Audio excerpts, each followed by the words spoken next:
누가복음 20장 우리 41절에서 44절까지 말씀입니다.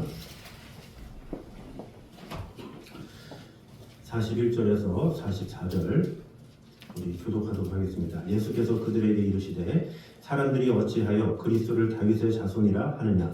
시편에 다윗이 친히 말씀하시되 주께서 내 주께 이르시되 내가 내 원수를 내 발등상으로 삼을 때까지 내 우편에 앉았으라 하셨도다 하였느니라. 그런즉 다윗이 그리스도를 주라 칭하였으니 어찌 그의 자손이 되겠느냐 하시니라. 아멘.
기도하겠습니다. 하나님 감사합니다.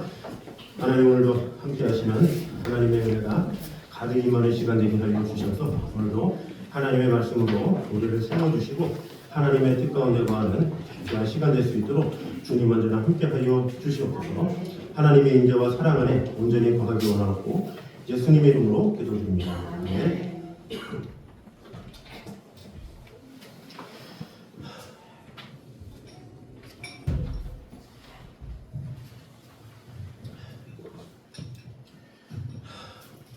양해의 말씀을 좀 드리겠습니다. 제가 덕감이 아니라 아시잖아요. 이빨 치료가 잘못돼서 하여튼 여기에서도 이렇게 뭐가 나오는 거라서 그래서 보호 차원에서 좀 가까이 있을 때는 마스크를 쓰고 멀리 있을 때는 이제 하는 거니까 너무 저를 두려워하지 마시고 이렇게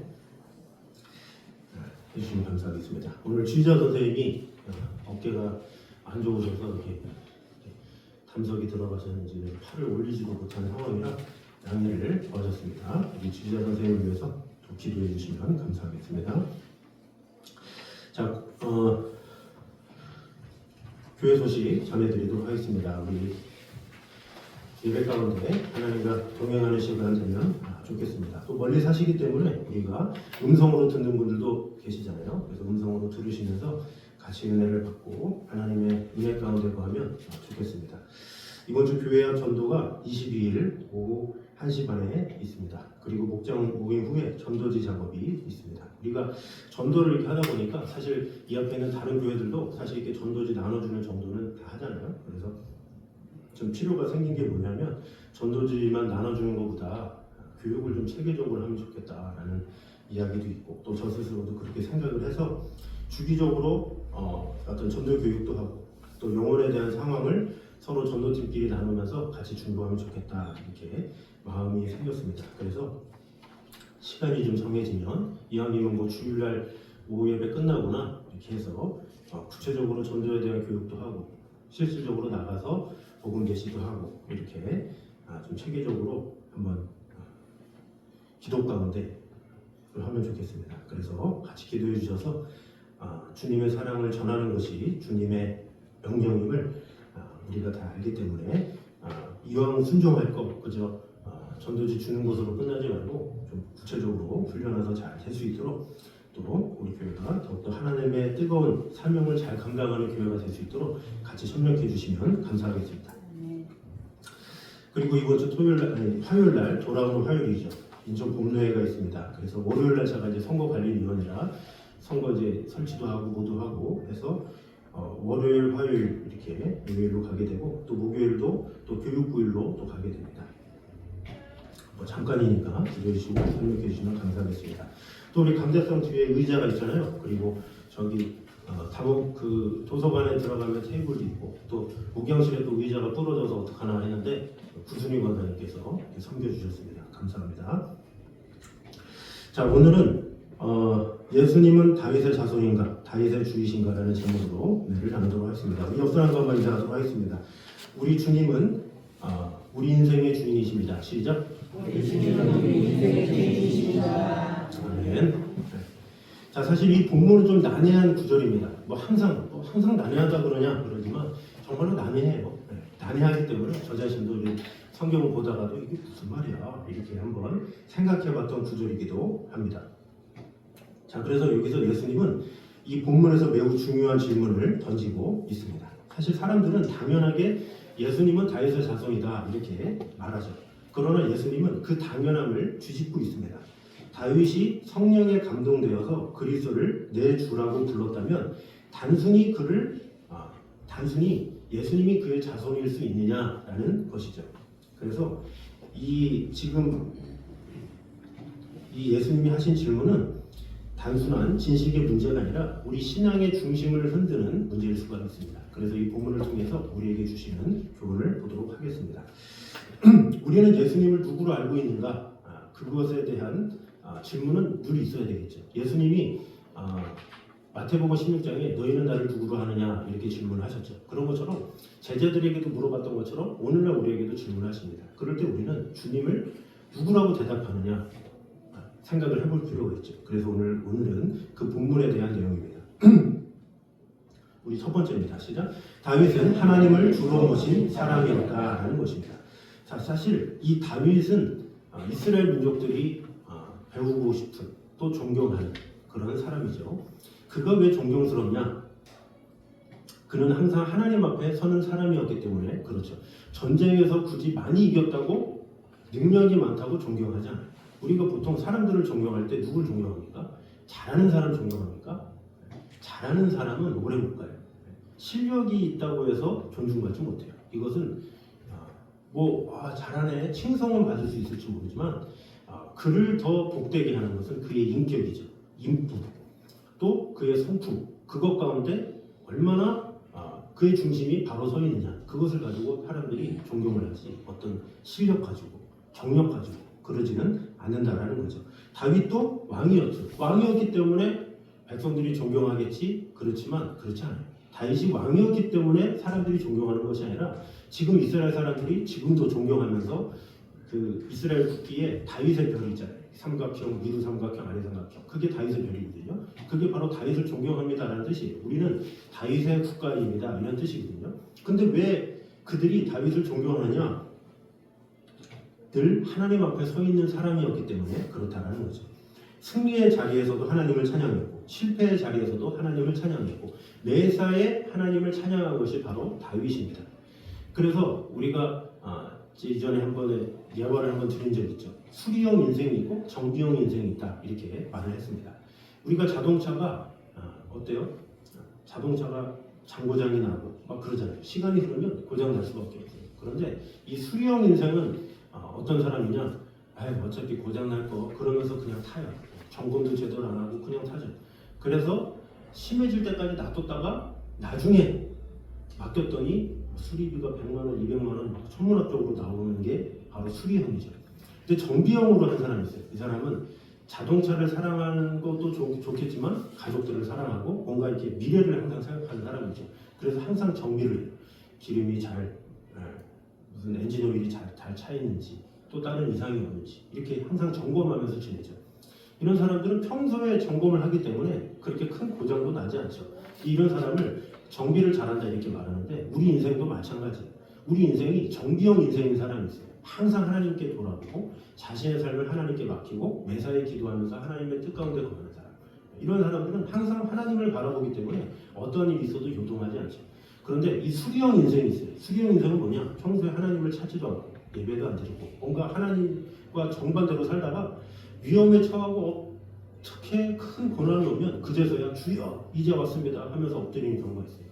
갑자기 작전 기도를 시작하고 갑자기 기도원에 올라가서 부르짖고 그러면서 완전히 변화된 그런 모습을 하죠. 이 사람들이 보기에 변했네 라고 할 수 있지만 변했다기보다는 너무 급하니까 하나님께 나아간 거죠.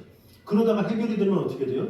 다시 떠나죠. 기도원을 다시 떠나고 기도의 자리를 다시 떠나고 또 이전에 했던 습성대로 살아가는 것 그것이 바로 이 수리형 인생입니다. 그런 면에서 다윗은 어떤 사람이었어요? 정기형 인생이었다는 거죠. 항상 어느 순간에든지 하나님을 붙잡고 하나님을 바라봤던 인물이 바로 다윗입니다. 그래서 이 다윗에 대해서 주님께서 이런 칭찬을 하신 것이죠.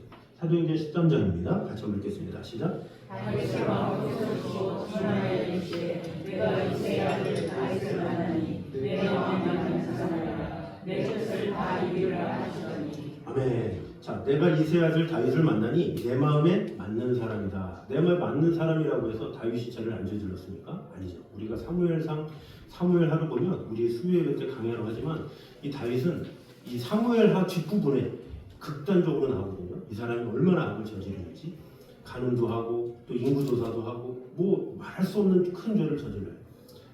그래서 하나님은 그가 죄를 졌다고 해서 미워하신 분이 아니에요. 죄를 졌지만 하나님께 바로 돌아오는 바로 회개하는 그것이 바로 하나님 보시기에 귀한 것이다라는 거죠. 우리 또한 그렇죠. 우리가 죄 안 짓습니까? 그러나 죄를 진다 할지라도 바로 주님께로 돌아오는 태도 그것을 하나님께서는 기뻐하신다라는 거죠.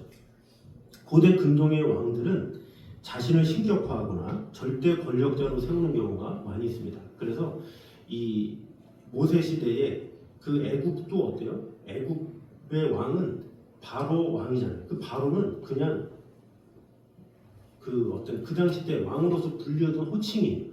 그래서 로마 황제도 시저라고 그러잖아요. 바로 시저 이게 뭐냐면 신의 아들이다 이런 뜻이에요. 내가 바로 신의 아들이다. 그것을 본인 스스로가 그렇게 하는 거예요. 그래서 공산국가일수록 끝까지 가잖아요. 북한이나 뭐 중국이나 뭐 이런 러시아나 이런 데 가면 되게 장기 집권을 많이 하는 게 본인의 세력을 더 끝까지 채우려고 이렇게 하는 것이 바로 어떤 자신을 신격화하려고 하고 뭔가 이제 그런 습성이 있죠. 근데 인간이라는 것이 그래요. 인간이라는 것이 가진 것도 없고 그것도 부족하고 뭔가 그럴 때는 다 겸손해요. 그거는 원래 겸손한 게 아니라 겸손할 수밖에 없기 때문에 겸손한 거예요. 왜? 가진 것도 없는데 뭐 거기서 교만할 게 뭐가 있어요. 그래서 이 사람이라는 것이 뭔가 가진 것도 없는 것 같고 뭔가 명예도 없는 것 같고 그러면 사람이 다 겸손해요. 그래서 연예인들도 어때요? 처음에 연애를 그 연예인 그런 활동을 시작할 때는 다 겸손해요. 어디든지 불러주면 다 가고 인사도 잘하고 막 그러다가 갑자기 인기가 치솟기 시작하잖아요. 그러면 갑자기 사람이 변해요. 언제부터 다 목이 고다져. 어깨에 뽕이 생겨. 사람은 다 그래요. 사람은 누구나 다 그 위치가 되면 나는 안 그래. 그런 사람이 더 심해져요. 그래서 되게 절제절명의 뭐 가수다, 탤런트다. 야, 어떻게 저 사람 저렇게 교만하냐. 처음에는 그랬어요. 처음엔 다 순수했다니까요. 처음엔 순수했지만 그 위치가 그렇게 만드는 거예요, 사람을. 이거 왕도 마찬가지예요. 이 왕들이 처음 통치할 때 항상 어렸을 때는 그래요. 나는 이 나라를 정말로 청렴하고 정말로 억울한 사람을 위해서 다스릴 거야. 이렇게 얘기를 해도 막상 왕이 되잖아요. 또 권력이 생기면 그렇지 않아요. 또 언제 그랬냐 이제 돌변해가지고 폭정을 일삼는 것이 바로 왕이고 또 사람이라는 게 다 그렇다는 거죠.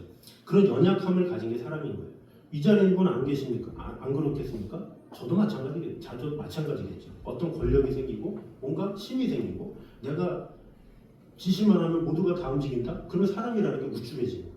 그러면서 본인 스스로를 뭔가 높이려는 그런 것이 인간의 숙성이에요. 그러나 다윗은 왕이었음에도 불구하고 그렇지 않았다는 거죠. 왕이 아니라 뭐 왕 밑에 있는 왕족들도 왕족이라는 이유 하나만으로 갑질하면서 자기 만도를 한 사람 있잖아요. 근데 하물며 왕인데 다윗이 자신의 밑에 있는 사람들에서나 어떤 사람들이나 이렇게 대할 때 정성으로 대하고 또 하나님 앞에서 항상 겸손하고 하나님 중심으로 살았다라는 것이죠. 그래서 어떤 조직에서도 아까도 언급했지만 실력 있는 사람, 뭐 잘하는 사람 이런 사람보다 신뢰받는 사람은 방향이 분명한 사람이에요. 그의 성품을 보고 방향이 분명하구나, 확실하구나. 이게 처음에는 믿어지 못해도 시간이 지날수록 신뢰할 만하구나 이렇게 하게 되는 것이죠. 다윗이 그런 사람이었다라는 것입니다. 실수도 많았지만 연약하지만 그러나 하나님을 향한 그 마음이 항상 신실했다라는 것입니다. 사무엘상 30장을 보면 다윗이 이제 모든 것을 잃은 절망적인 상황이 나옵니다. 아내도 잃고 자식도 잃고 아멜렉한테 다 뺏겨갔어. 그리고 자신을 같이 따르던 사람들이 다윗에게 돌을 던지려고 하는 상황이 오죠. 사무엘상 30장 6절입니다. 같이 한번 읽겠습니다. 시작. 백성들이 자녀들 때문에 마음이 슬퍼서 다윗을 불러시자니 다윗이 크게 다급하였으나 그의 하나님 여호와를 힘입고 용기를 얻었더라. 자, 이때 보면 자녀들도 잃었고 다 뺏기고 자기를 따랐던 사람들이 다 돌을 치고 그런 상황에서 어떻게 돼요? 다윗이 크게 다급하였으나 그의 하나님 여호와를 힘입고 용기를 얻었더라. 참 쉽지가 않아요. 사람들은 보이잖아요. 근데 하나님은 보이지 않아. 근데 그 보이지 않는 하나님을 통해서 용기를 얻었대요. 이것이 믿음이다라는 거죠. 그리고 나서 다윗이 이렇게 하죠. 같이 한번 읽겠습니다. 시작. 다윗이 여호와께 묻자와 이르되 내가 이 군대를 추격하며 따라가겠나이까 하니 여호와께서 그에게 대답하시되 그를 쫓아가라. 내가 반드시 따라잡고 도로 찾으리라. 아멘. 자, 다윗이 여호와께 묻자죠. 내가 이 군대를 추격하면 따라잡겠나이까? 하니 여호와께서 그에게 대답하시되 그를 쫓아가라. 반드시 따라잡고 도로 찾으리라 말하고 있습니다. 이것이 다윗의 본질이죠. 그래서 우리는 다윗을 통해서 위대한 사람이 되는 법이 아니라 하나님 앞에 서는 사람이 되는 법을 배워야 합니다. 위대한 사람이 되기 위해서 어떻게 돼요? 내가 노력한다고 됩니까? 아니에요. 하나님 앞에 서야 하나님께서 위대하게 세워주시는 거예요. 하나님께서 높여주시는 거지 사람들이 높여주는 게 아니에요. 사람들한테 높임을 받으려고 길을 쓴다고 내가 높임을 받습니까? 그렇지 않아요. 내가 하나님 앞에 온전히 서려고 마음을 다할 때 하나님께서는 궁극적으로 세워주시는 것이지 사람들이 아무리 뭐 인기를 얻으려고 그러고 뭐를 한다 할지라도 결국에 하나님께서 세워주시지 않으면 아무런 소용이 없다라는 것이죠. 그러므로 우리는 항상 하나님을 향한 방향이 분명한 성도가 되어서 주님께 내 마음에 합한 자라는 인정을 받는 저는 되시기를 주님 이름으로 축원합니다. 자, 두 번째입니다. 같이 한번 읽겠습니다. 시작. 그리스도는 다윗의 자손이 아니라 다윗의 주이시다라는 것입니다. 자, 43절의 말씀을 통해서 우리는 그리스도의 정체성을 볼 수가 있습니다. 43절 같이 한번 읽겠습니다. 시작. 내가 내 원수를 내 발등상으로 삼을 때까지 내 우편에 앉았으라 하소서 하느니라. 자, 이거는 이 예수님이 구약의 말씀을 인용한 건데 이 말씀은 구약 시편 110편 1절 말씀입니다. 같이 한번 읽겠습니다. 시작. 여호와께서 내게 말씀하시기를 내가 내 원수로 내 발판이 되게 하기까지 너는 내 오른쪽에 앉아 있으라 하셨도다. 자, 이 말씀을 인용하신 건데 먼저 42절을 보도록 하겠습니다. 42절 보면 같이 한번 읽겠습니다. 시작. 시편의 다윗이 친히 말하였으되 주께서 내 주께서 이르시되. 자, 이렇게 시작하는 거예요. 자, 여기서 첫 번째 다윗이 친히 말하였으되 주께서, 이 주께서는 하나님을 말하는 거예요. 하나님께서 내 주께, 이건 메시아를 말하는 거예요. 하나님께서 메시아에게 이르시되, 그러면서 내가 내 원수를 이렇게 말하는 거죠. 내가 내 원수를 내 발등상으로 삼을 때까지 내 우편에 앉았으라 하셨도다. 하나님께서 메시아에게 이렇게 말했다라는 것이죠. 유대인의 문화에서는 이 조상이 후손을 높여 부르는 일이 없습니다. 항상 후손이 조상을 존경하고 높이죠. 그런데 다윗이 오히려 자신의 후손을 향해서 내 주여라고 부른 것은 그 존재가 단순한 인간이 아니다라는 것을 의미합니다. 이것은 메시아가 단순히 다윗의 혈통을 잇는 왕이 아니라 다윗 위에 계신 분이다라는 뜻이죠. 자, 그래서 여기에서 뭐라고 그래요? 내가 내 원수를 내 발등상으로 삼을 때까지 말하잖아요. 이것은 고대 근동의 왕들이 전쟁에서 승리하면 어떻게 됩니까? 전쟁에서 승리하면 적장을 넘어뜨리고 그 다음에 목이나 등을 밟아요. 근데 그 행위는 그 당시 때 책이나 아니면 조각상이나 이것을 통해서 알 수가 있어요. 그래서 전쟁에서 승리하면 이렇게 발등으로 이렇게 위로 하는 거죠. 그래서 이것은 단순한 승리가 아니라 완전한 통치를 의미합니다. 그래서 이 표현은 단순히 앞으로 승리할 것이다 이것이 아니라 이미 하나님께서 그리스도를 통해서 승리하셨다라는 선언이에요. 그래서 지금 세상은 여전히 혼란스럽고 악이 강해 보이지만 그리스도의 승리는 이미 결정됐어라는 뜻이에요. 자, 그래서 우리가 뭐 체스나 장기나 뭐 이런 걸 두면 어떻게 돼요? 수가 좀 남아있어요. 남아있지만 아유 졌네라고 하는 경우가 있잖아요. 그건 뭐예요? 다른 거 다 해봤자 소용이 없다라는 거예요. 아직 게임이 많이 남아있는데 이미 선언이 된 거예요. 이미 승리한 거죠. 아무리 그 주에서 아니야 우겨도 되는 게 아니에요. 이미 졌기 때문에 거기서는 이미 선포가 된 것이다라는 거죠. 이 세상이 그렇다라는 거죠. 아직 과정은 남아있지만 결론은 이미 하나님께서 정해 놓으셨다라는 것입니다.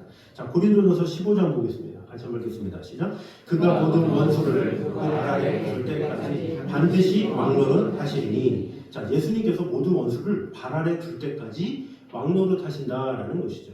그리고 지금도 그 통치가 진행되고 있다라는 것이죠. 그래서 우리는 패배를 향해 가는 존재가 아니라 승리가 확정된 왕의 통치 아래 살아가는 사람들임을 우리는 알아야 합니다. 그러므로 우리는 이미 승리하신 주님의 영광을 믿고 어떠한 시련과 고난에도 승리를 확신합니다. 하나님께서 승리하셨다, 하나님께서 이기셨다라는 믿음을 가지고 세상에서는 너희가 환난을 당하나 담대하라, 내가 세상을 이겨노라 말씀하신 그 능력의 말씀을 붙잡고 그 승리하신 주님을 바라보는 저와 여러분 되시기를 주님의 이름으로 축원합니다. 자, 마지막 세 번째입니다. 같이 한번 읽겠습니다. 시작. 예수님은 지금도 통치하신 왕이시다라는 것입니다. 자, 아까 마지막에 뭐라고 해요? 43절 마지막에 내 원수를 내 발등상으로 삼을 때까지 내 우편에 앉았으라 하셨도다 이렇게 말하고 있죠. 자, 우편에 앉았다라는 표현을 우리가 한번 보도록 하겠습니다. 이 표현은 단순한 위치가 아니라 당시의 문화와 역사 속에서 아주 중요한 의미를 가지고 있습니다. 고대 근동과 이스라엘 왕정에서 왕의 오른편은 가장 높은 권위와 신뢰를 상징하는 자리였습니다. 그래서 왕의 오른편에 앉았다? 이것은 왕의 권위를 위임받았다 이런 뜻이에요. 그러니까 왕의 오른편에 있다는 것은 왕이랑 동등되다 이런 뜻이에요. 자, 솔로몬 시대를 보면 왕의 어머니가 왕의 오른편에 앉는 장면이 나오죠. 같이 한번 읽겠습니다. 시작. 박세와 이에 아도니아를 위하여 말하고 솔로몬에게 왕이 일어나 영접하여 절한 후에 다시 왕자에 앉고 그의 어머니를 위하여 자리를 베푸니 그가 그의 오른쪽에 앉는지라. 자, 솔로몬이 누구를? 바세바를 자신의 오른편에 앉혔어요. 이건 뭐예요? 오른편에 앉았다는 것은 지금 솔로몬의 말이나 바세바의 말이나 똑같다라는 것을 말해주는 거예요. 그래서 그 권위를 인정하기 위해서 오른편에 이렇게 딱 앉혀놓는 거죠. 그래서 이것은 단순한 가족의 위치가 아니라 권위와 존귀의 자리인 것이죠. 그래서 이것은 그 사람이 이 왕의 뜻을 대신 집행하는 자리에 위치에 서 있다, 이것을 말하고 있는 것입니다. 그래서 이 성경에서 하나님 우편에 앉았다, 이것은 세 가지의 뜻이 있습니다. 세 가지 의미. 자, 첫 번째는 권위죠. 자, 예수님이 하나님 보좌 우편에 앉으셨느니라, 이런 구절이 여러 번 있잖아요. 이것은 뭐예요? 하나님과 예수님은 동등하다, 이런 뜻이에요. 이게 되게 많은 이단들, 사이비 이단들이 예수님을 뭘로 격화시켜요? 예수님은 선지자였다.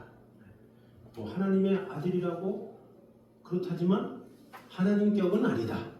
그냥 인간이었다. 라든지 아니면 좀 능력을 행하는 사람이었다. 이런 식으로 격화시키죠. 그러면서 자신들의 교주를 높이잖아요. 근데 그런 것 자체가 지금 삼위일체를 부정하는 거예요. 근데 이 구절은 뭐냐? 예수님이 하나님 보좌 우편에 앉아 계시다라는 것은 하나님의 통치를 예수님도 하신다라는 거예요. 그건 뭐예요? 예수님이나 하나님이나 같은 분이시다라는 거예요. 삼위일체를 확실하게 말해주는 구절이다라고 볼 수가 있죠. 그래서 이단들은 뭐 삼위일체가 어디 나오냐? 근데 이 구절만 봐도 나오는 거예요. 예수님이 하나님 보좌 우편에 앉아있다는 그 사실이 하나님하고 예수님은 같은 분이다라는 사실이에요.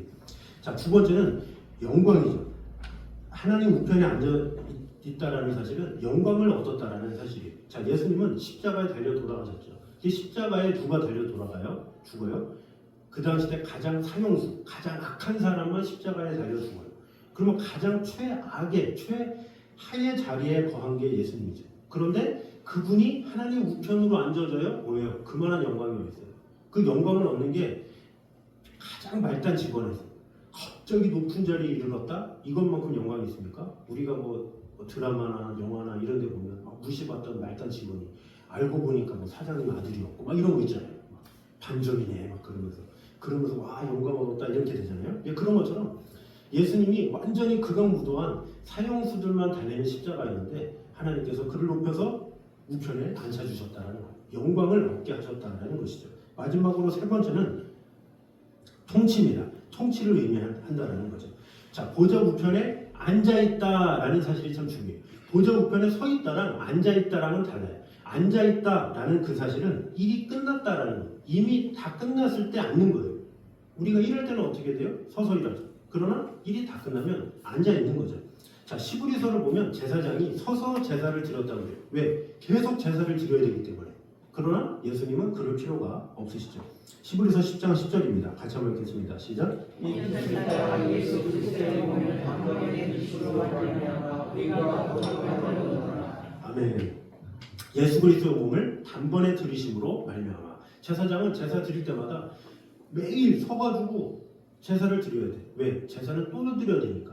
아침, 점심, 저녁으로 계속 드려야 되니까 서 있을 수밖에 없어. 근데 예수님은 단번에 들이셨기 때문에 이제는 앉아 계셔서 우리를 통치하시는 것이다라는 것이죠. 자, 건축 현장에서 이 건축을 관리하는 사람들이 어떻습니까? 그 건물이 완성되기 전까지는 뛰어다녀요. 돌아다니고 뭐 사람들 붙이고 인부들이 어떻게 잘하는지, 공사가 잘 진행되는지 막 전화도 하고 뭐도 하고 서서 막 다니면서 해요. 근데 아파트가 다 지어졌어. 이제 다 지어지면 어떻게 돼요? 현장으로 돌아가죠. 이 사무실에 앉아서 거기서 지시하는 거예요. 그러니까 이전에 일이 많을 때는 내가 나가서 하나씩 일하지만 일이 다 끝났을 때는 그냥 앉아서 그냥 지도만 하는 것이다 라는 것이죠. 마찬가지로 예수님께서 보좌 우편에 앉으시게 계셨다라는 것은 그런 완성과 통치의 상태를 의미한다라는 것이죠. 자, 그래서 시브리서 1장은 예수님께서 죄를 정결하게 하신 후에 하나님 우편에 앉으셨다 이렇게 선언하고 있죠. 시브리서 1장 3절입니다. 시작. 본체시고 그 본체의 정상이시다. 그의 능력의 말씀으로 만물을 붙드시며 죄를 정결하게 하는 일을 하시고 높은 곳에 계신 지극히 크신 이의 우편에 앉으셨느니라. 네, 지극히 크신 이의 우편에 앉으셨다. 이미 승리하셨다라는 것이죠.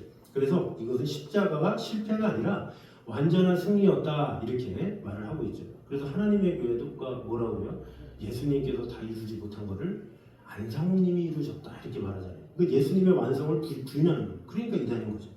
자, 십자가 이후에 예수님은 왕으로 즉위하신 것입니다. 그래서 결론적으로 예수님의 질문은 우리에게도 동일하게 주어진다라는 거죠. 마태복음 16장에 제자들을 향해서 너희는 나를 누구라 하느냐? 그랬을 때 베드로가 주는 그리스도시요 살아계신 하나님의 아들이시니이다 이렇게 고백했잖아요. 마찬가지로 우리 성도들에게도 주님께서 물으시는 거예요. 너희는 나를 누구라 하느냐? 이렇게 물으신다라는 거죠. 그런데 주님께서 물으실 때 단순히 다윗의 자손으로 혹은 역사 속 인물로 이해할 것이냐, 아니면 다윗도 내 주라고 고백했던 그 왕으로 받아들일 것이냐, 이것을 주님께서는 질문하고 계시다라는 거죠. 그래서 여기 신앙은 여기서 갈리는 거예요. 뭐냐? 예수님을 도움을 주는 분으로만 믿고 신앙생활하는 사람이 있어요. 또 어떤 사람은 예수님을 주인으로 믿고 따르는 사람이 있죠. 자, 예수님을 도움을 받는 존재로만 믿으면 어때요? 도움을 받는 존재로만 믿으면 필요할 때만 구해요. 자, 우리가 어떤 친구 관계든지 뭐 사람 관계든 어때요? 절친하지 않으면 도움이 필요할 때만 전화하잖아요. 3년 만에 갑자기 전화해서 뜬금없이 야, 나 뭐 해야 되는데 좀 도와주라 이렇게 얘기하죠. 뜬금없이 3년 만에, 5년 만에. 네. 그래서 그래도 양심 있는 사람은 잘 지냈어? 안부 묻기도 하고 아무렇지 않다는 우리 밥 한번 먹어야지 막 달려가면서 하는데, 아예 양심도 없는 사람은 5년 만에 전화하는데도 아무렇지도 않다는 듯이 야, 뭐 좀 도와줘라 막 이렇게 하는 사람 있잖아요. 이게 뭐예요? 이 사람을 돕는 대상으로 삼는 거예요. 그건 사실 친구긴 하겠지만 뭔가 도움을 주는 존재로만 생각을 하는 거죠. 그래서 어떻게 보면 그것을 받은 입장에서는 기분이 안 좋죠. 자기 아쉬울 때만 나한테 전화하나? 이런 생각을 하죠. 이런 관계는 좋은 관계가 아니잖아요. 그죠? 근데 하나님 앞에 이런 경우가 있어요. 힘들 때만, 어려울 때만, 극심한 갑자기 있을 때만 주여! 갑자기 평소에 주여도 부르지도 않다가 갑자기 신앙이 살아나. 그때만 되면 어쩌나 이렇게 뜨거워. 네. 그런 게 바로 도움이 필요할 때만 구하는 그런 모습이죠. 이런 도움이 필요할 때 이렇게 구하는 사람은 아까도 처음에도 언급했지만 도움이 필요해서 도움을 받았어요. 그러면 이어집니까? 아니죠. 또 끊어. 연락 끊었다가 또 3년 뒤에 또 무슨 일이 생기면 야, 미안하다. 무슨 일이 생기면 또 도와줄 수 있냐? 이런 관계가 돼요. 그러니까 이 도움을 구하는 존재는 가끔 하는 거야. 가끔. 그러나 주인으로 모시면 달라요. 주인으로 모신 거는 주인이기 때문에 내가 하기 싫어도 하는 게 주인이야. 자, 주인이 불러요. 그 옛날 고대 시대나 아니면 우리나라 조선 시대나 주인이 떡 삶아 와라 뭐 하여튼 그러면 그 떡삼이가 바쁜데요? 할 일 많은데 왜 자꾸 부르세요? 라고 말할 수 있습니까? 아니에요. 떡 삶아 와라 그러면 와야 돼. 떡 삶아 밥해라 그러면 밥해야 돼. 청소해라 그러면 청소해야 돼. 거기서 이게 좀 피곤한데 왜 그러세요? 양반답지 않으시네. 이렇게 말해요? 못해요. 그냥 주인이 부르는 대로 그냥 하는 거예요. 근데 옛날의 주인은 뭐예요? 그 종을 자신의 유익을 위해서 부리죠. 그러나 우리 주님은 어때요? 우리의 유익을 위해서 주님께서 희생을 하세요. 그게 다른 거예요. 주님이 우리의 주인이신데 우리 위해서 군림하면서 야 이렇게 해라 저렇게 해라 이게 아니라 오히려 우리의 기쁨을 위해서 평안을 주시는 분이 주님이신 거예요. 우리가 방황하지 않도록, 우리가 헤매지 않도록 우리를 더욱더 사랑해 주시고 위로해 주시는 분이 하나님이신 거예요. 그래서 그 하나님의 마음을 아는 사람은 그 주님을 주인으로 모시는 거예요. 왜? 주인으로 모시면 오히려 주님께서 나를 더욱더 높여주시고 은혜 주시고 함께 해주시고 힘을 주시기 때문에 그렇다라는 것이죠. 그래서 이 다윗은 자신의 삶 전체를 하나님께 드린 그런 삶이었죠. 그래서 하나님께서 책임져 주신 거예요. 그래서 다윗 이후도 하나님께서 책임져 주셔서 이스라엘 백성들이 존경할 만한 사람으로 세워주신 것이다 라고 볼 수가 있습니다. 그러므로 우리는 오늘 말씀을 통해서 우리는 하나님 앞에 서는 삶을 결단해야 하겠습니다. 이미 승리하신 주님을 신뢰하며 그리고 예수님을 진정한 나의 주님으로 모시는 성도가 되면 좋겠습니다. 우리 정리하도록 하겠습니다. 우리 첫 번째입니다. 같이 한번 읽겠습니다. 시작. 아멘. 자, 다윗의 위대함은 어디서 나왔다고요? 왕의 자리가 아니에요. 사람들은 왕을 존경하는 게 아니에요. 요즘 시대 갈수록 그렇잖아요. 대통령 뭐 이렇다고 뭐 이러니까 아니잖아요. 어떻게 하느냐 이걸 가지고 사람들이 판단하지. 마찬가지로 이 다윗은 왕이었기 때문에 단지 그 위치 때문에 사람들이 존경한 게 아니라 그의 인품, 그의 하나님을 바라보는 마음, 그의 회개하는 마음 이것을 통해서 하나님께서 위대하게 해주셨고 사람들이 그를 존경하게 되었다라는 것입니다. 그래서 언제나 하나님께 묻고 하나님께 돌아가는 사람이었기 때문에 이 다윗의 삶은 참 위대한 사람이고 우리 또한 이 다윗처럼 하나님 마음에 합한 자가 되어야 하겠죠. 우리 두 번째입니다. 시작. 그리스도는 다윗의 자손이 아니라 다윗의 주이시다라는 것입니다. 자, 그리스도는 단순한 다윗의 후손이 아니라 다윗도 내 주라고 고백한 분이기 때문에 우리의 인생의 주인이 되시는 참된 왕, 그분이 우리 예수님이다라는 것이죠. 그래서 그분을 어떻게 이해하느냐에 따라서 우리의 신앙의 본질이 달라진다라는 것입니다. 마지막 세 번째입니다. 시작. 예수님은 지금도 통치하시는 왕이시다라는 것입니다. 예수님이 십자가 이후에 하나님 보좌 우편에 앉으셔서 우리를 통치하시고 지금도 다스리시는 왕이시죠. 그래서 그분의 사역은 이미 완성되었기 때문에 우리는 주님 필요할 때만 힘들 때만 도와주세요. 이것이 아니라 주님 순간 나와 함께하여 주시옵소서.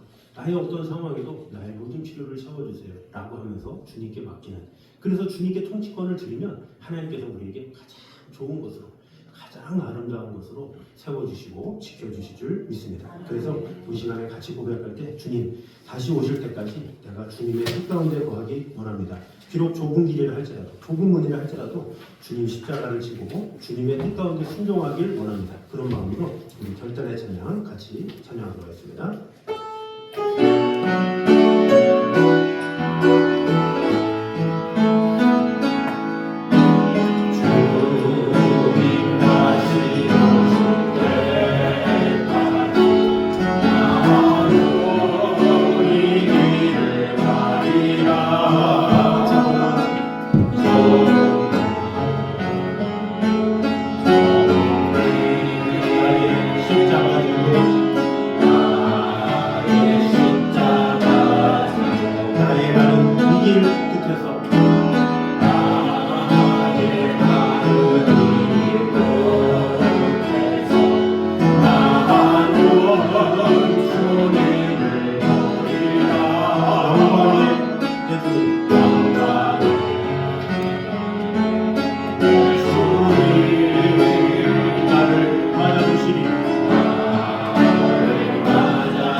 주님 다시 오실 때까지, 주님 다시 오실 때까지 나는 일어나, 나는 일어나 달려가리라.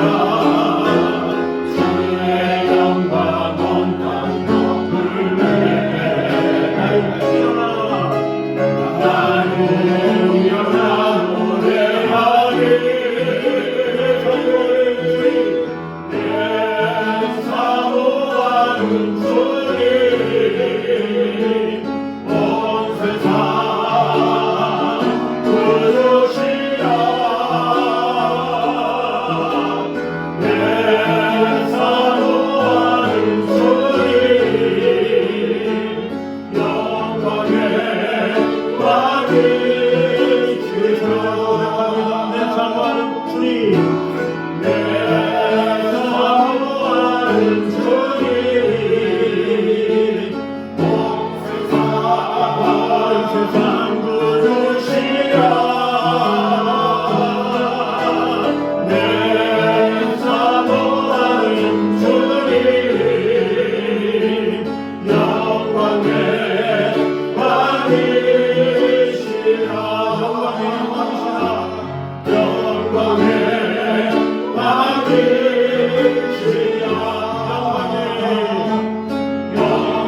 시간에 한 목소리로 같이 기도하도록 하겠습니다.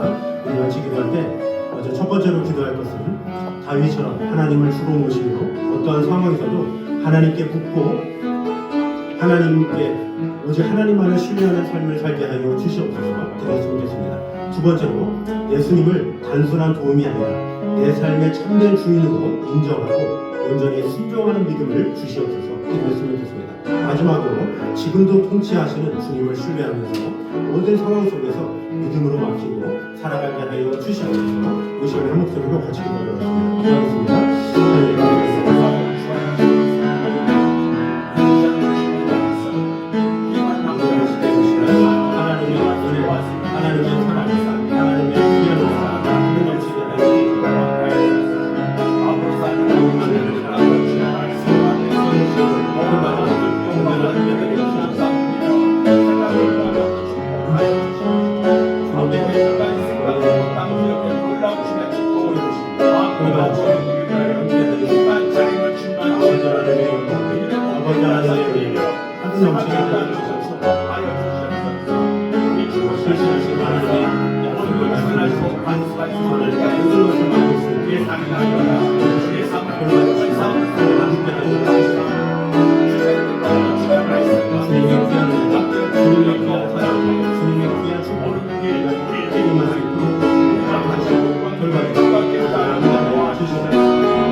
사랑과 은혜가 풍성하신 하나님 아버지, 오늘도 말씀을 통해서 다윗의 삶을 돌아보게 하시고 우리의 신앙의 중심을 다시 한번 세우게 됨을 감사드립니다.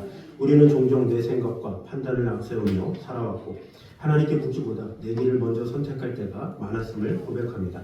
다윗처럼 어떠한 상황 속에서도 하나님을 주로 모시며 살아가는 믿음을 우리에게 허락하여 주시옵소서. 예수님을 단순히 도움을 주시는 분이 아니라 내 삶의 주인으로 온전히 인정하게 하여 주시옵소서. 입술의 고백에 머무르지 않게 하시고 삶의 모든 영역에서 주님의 다스리심을 인정하며 순종하는 믿음을 주시옵소서. 내가 주인이 되어 붙잡고 있던 모든 것을 내려놓고 주님께 맡기는 결단이 있게 하여 주시옵소서. 또한 하나님, 지금도 살아계셔서 통치하시는 주님을 더욱더 신뢰하게 하여 주시옵소서. 우리의 상황이 이해되지 않고 어려울 때에도 이미 승리하신 주님을 바라보게 하시고 두려움이 아니라 믿음으로 살아가게 하여 주시옵소서. 우리의 삶과 교회와 가정 위에 주님의 통치가 분명히 드러나게 하여 주시옵소서. 하나님, 이 시간 드리는 예물도 기쁘게 받아 주시옵소서. 우리의 삶의 주인이 주님이심을 고백하며 드리는 예물이 되게 하여 주시옵소서. 물질뿐만이 아니라 우리의 마음과 삶 전체가 드리는 믿음의 고백이 되게 하여 주시옵소서. 이제는 우리 주 예수 그리스도의 은혜와 아버지 하나님의 무한하신 사랑하심과 성령님의 교통하심이 다윗처럼 하나님을 주로 모시며 살아가기를 결단하고 예수님을 참된 주로 고백하며 그 통치 아래 살아가기를 소망하는 모든 성도들 위해 지금부터 여기까지 함께 있기를 간절히 축원하옵나이다. 아멘.